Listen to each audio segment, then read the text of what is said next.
दोस्तों, Indian railway finance corporation limited यानी IRFC की बात करें, स्टॉक ने आज एक नया इतिहास रच दिया है। यानी 52 वीक का एक नया हाई बना दिया है। काफ़ी ज़बरदस्त तेजी बनी हुई है।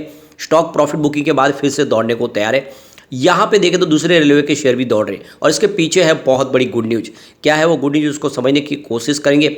और सबसे जो बड़ी बात है, क्या ये बहुत जल्द 3 डिजिट में जाने वाला है या फिर इसमें प्रॉफिट बुक कर लेना चाहिए एक बार, क्योंकि अभी भी एफआई बाजार में बिकवाल बने हुए, उनकी तरफ से लगातार बिकवाली जारी है। तो क्या बाजार में करेक्शन आने वाला है? और अगर करेक्शन आएगा तो फिर सभी स्टॉक के अंदर करेक्शन आ सकता है। ऐसे में हो सकता है कि आईआरएफसी भी नीचे आए। तो ऐसे में हमें क्या रणनीति अपनानी चाहिए इस समय, इन सारी बातों को समझेंगे इस वीडियो के माध्यम से। कुछ बड़ी डील हुई है, उन डील को समझेंगे जिससे आपको ये रणनीति समझ आएगी आखिर बड़े फंड हाउस क्या कर रहे हैं आईआरएफसी में। क्या वो खरीदारी करें या फिर अपनी प्रॉफिट बुकिंग शुरू कर चुके, जिससे आपको भी डिसीजन लेने में आसानी हो। लेकिन फ्रेंड, उससे पहले अगर आप पहली बार हमारे चैनल पे आए तो चैनल को सब्सक्राइब कर दीजिए, एक बेल आइकॉन दबा दीजिए ताकि जब भी नया वीडियो बने पहला नोटिफिकेशन आपको मिले। वीडियो पसंद आए तो लाइक शेयर जरूर कीजिए। चलो फ्रेंड्स, वीडियो स्टार्ट करते हैं। मैं हूँ आपका दोस्त एस.बी. दवे और हमारे अपने चैनल ऑनलाइन कमाई में आपका बहुत बहुत स्वागत है। अभी लगभग 2 बजे के आसपास का टाइम है। आईआरएफसी की बात करें, स्टॉक की शुरुआत 74.70 पर हुई। शुरुआत पॉजिटिव हुई क्योंकि क्लोजिंग कल की 73.15 के आसपास थी। इंट्राडे में 76.85 का एक नया हाई बना और जो लो है वो 74.65 का है। तो पूरे दिन में देखें तो गिरावट बिल्कुल देखने को नहीं मिली, काफ़ी अच्छी तेजी बनी हुई और इस समय 76.10 के आसपास स्टॉक है, जहाँ पे 4.03% की शानदार तेजी बनी हुई है। तो ऊपर के लेवल पे जाने के बाद यहाँ पे कुछ देख सकते हो प्रॉफिट बुकिंग की वजह से स्टॉक थोड़ा सा नीचे है।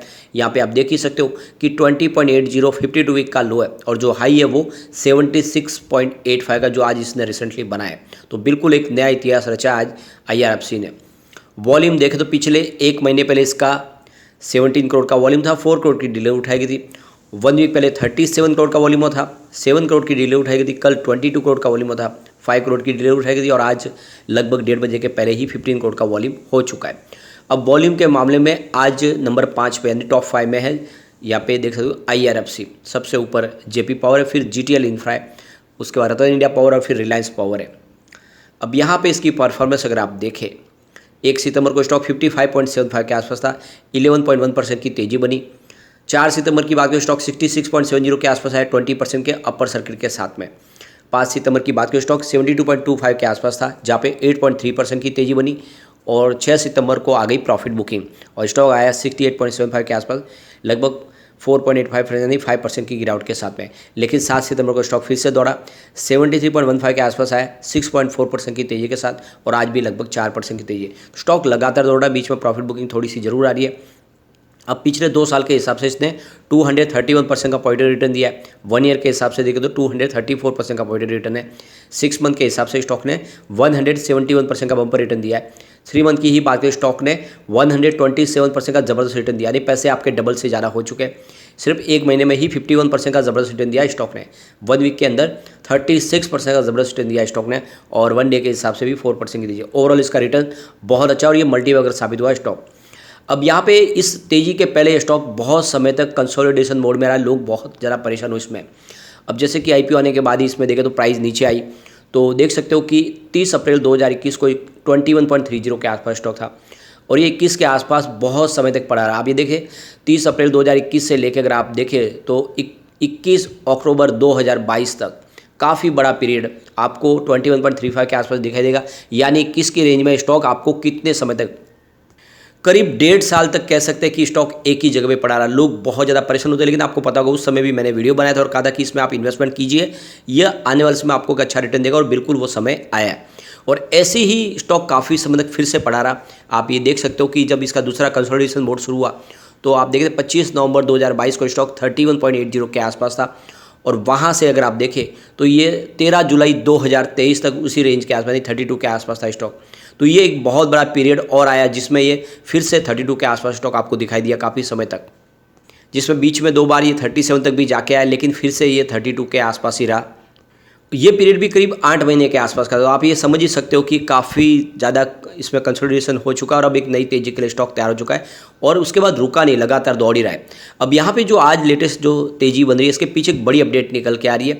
आज आईआरएफसी, आरआईटीएस, आरवीएनएल, टिटागढ़ वैगन सभी स्टॉक के अंदर शानदार तेजी बनी है और इसके पीछे वजह यह है कि इंडिया और गल्फ कंट्रीज़ के बीच में रेलवे कनेक्टिविटी हो सकती है और इस खबर ने यहाँ पर माहौल पॉजिटिव बनाया है। तो यहाँ पे जो अपडेट निकल के आ रही है, जिस तरह से अभी G20 समिट आज से शुरू हो चुकी है, तो इसके दौरान कुछ बड़े फैसले लिए जा सकते हैं। यहाँ पे डील साइन हो सकते हैं जिसमें मिडिल ईस्टर्न कंट्रीज़ को इंडिया के साथ जोड़ा जा सकता है, जिसमें आप देखिए यूएस, सऊदी अरेबिया और इन दूसरी कंट्रीज़ के अंदर कनेक्शन की दिया जा सकता है, जिसको पोर्ट से कनेक्ट किया जाएगा रेलवे के माध्यम से। यानी रेलवे की कनेक्टिविटी पोर्ट तक दी जाएगी और पोर्ट के माध्यम से आगे कनेक्टिविटी, यानी एक बड़ा है, आप देखें डायरेक्ट रूट कनेक्टिविटी बनाने की तैयारी की जा रही है मिडिल ईस्ट कंट्री के साथ में इंडिया की। और इस खबर ने यहाँ पे बहुत ज़बरदस्त पॉजिटिव माहौल बनाया है। तो G20 समिट में आप देखें तो सारी कंट्रीज यहाँ पे आई हुई है और ऐसे में यहाँ पे इसके ऊपर बातचीत अंतिम दौर में भी जा सकते हैं या फिर इसके ऊपर साइन भी हो सकता है, कुछ MOU साइन भी हो सकता है। और इसी खबर ने यहाँ पे माहौल पॉजिटिव बनाया कि क्या आने वाले समय में डायरेक्ट US और गल्फ कंट्रीज़ के साथ में हमारी कनेक्टिविटी हो जाएगी रेलवे के माध्यम से और आगे जाके पोर्ट के माध्यम से। अगर ऐसा होता है तो बहुत सारा एक देख दो एक नया रिवॉल्यूशन आ सकता है। और इसी माहौल ने रेलवे के शेयरों में तेज़ी लाई, क्योंकि रेलवे के शेयर में इंफ्रास्ट्रक्चर के बहुत सारे नए प्रोजेक्ट भी शुरू होंगे और ऐसे में ये रेलवे कनेक्टिविटी का जो एक आने वाला जो आइडिया है ये इस सेक्टर में और तेज़ी ला सकता है। तो ये जो मल्टीनेशनल पोर्ट्स और रेल की जो डील है, अगर ये साइन होती है तो इसमें आप देखें तो जो चाइना ने अपनी कॉरिडोर बनाई है पाकिस्तान से होके, उसके सामने एक बड़ा ये आप देखें तो एक उनको एक एग्जाम्पल पेश किया जाएगा। और US भी चाहता है कि ऐसा हो, तो ये हो जाता है तो आप देख सकते हो कि इंडिया की पोजीशन और स्ट्रांग हो जाएगी। तो कुल मिला के इसने एक पॉजिटिव माहौल तो बनाए। सबसे बड़ी बात है कि अमेरिका खुद चाहता है कि अफ्रीका और ये जो तीन मिडिल ईस्ट कंट्रीज़ है, इसके अलावा अगर आप देखें तो इंडिया को कनेक्ट किया जाए रेलवे और पोर्ट्स के माध्यम से, जिससे आराम से सुलभ तरीके से बिजनेस हो पाए और चाइना को टक्कर दी जा सके। तो इस खबर ने यहाँ पे माहौल तो पॉजिटिव बनाया और आने वाले समय इसके में क्या आगे रणनीति बनेगी वो भी देखना होगा, लेकिन इसने एक पॉजिटिव माहौल तो बना दिया। अब चलते हैं कुछ बड़ी डील की तरफ, जिससे आपको समझ में आएगा कि आपको आगे क्या रणनीति बनानी चाहिए, बड़े फंड हाउस क्या कर रहे हैं। तो सुबह 9:15 पर 76.15 की प्राइस से 12,88,000 शेयरों की शानदार खरीदारी हुई।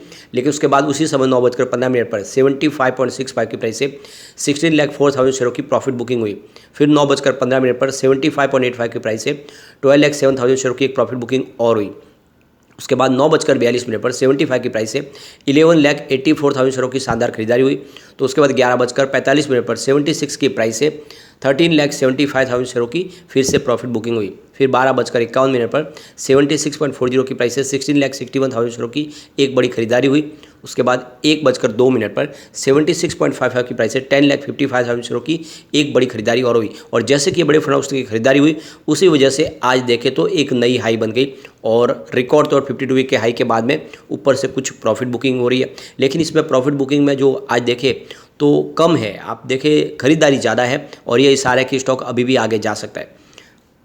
सबसे बड़ी बात है कि IRFC का बिजनेस लगातार बढ़ रहा है। अगर आप इसके रेवेन्यू को देखें जून 2022 में, जहाँ पे 5,627 करोड़ के आसपास था, वो जून 2023 में बढ़ के 6,679 करोड़ तक पहुंच गया। मार्च में ये 6,236 करोड़ के आसपास था। तो चाहे क्वार्टर ऑन क्वार्टर बेसिस पे देख लो या ईयर ऑन बेसिस पे, तो रेवेन्यू बढ़ रहा है, बिजनेस लगातार बढ़ रहा है। अब प्रॉफिट की बात करें, जून 2022 में 1,662 रुपीज़ के आसपास प्रॉफिट था।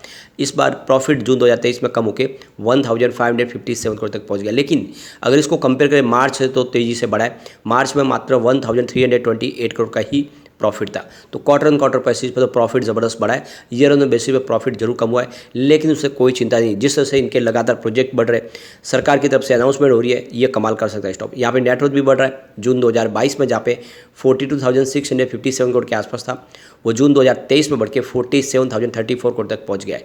तो आप समझ सकते हो कि अंदर से सेहत मजबूत हो रही है। ऐसे में लॉन्ग टर्म इन्वेस्टर के लिए बहुत अच्छा मौका है। आपको IRFC में इस समय इन्वेस्टमेंट कर लेना चाहिए। यह आने वाले समय आपको एक ज़बरदस्त रिटर्न दे सकता है। लेकिन फ्रेंड, कोई भी इन्वेस्टमेंट करने से पहले अपने फाइनेंशियल एडवाइजर से बड़ा ले ले या अपना खुद का रिसर्च करें, क्योंकि मैंने वीडियो आपके एजुकेशनल पर्पज़ के लिए ही बनाया। वीडियो पसंद आए तो लाइक से जो कीजिए और चैनल को सब्सक्राइब कर दीजिए। Thank you friend.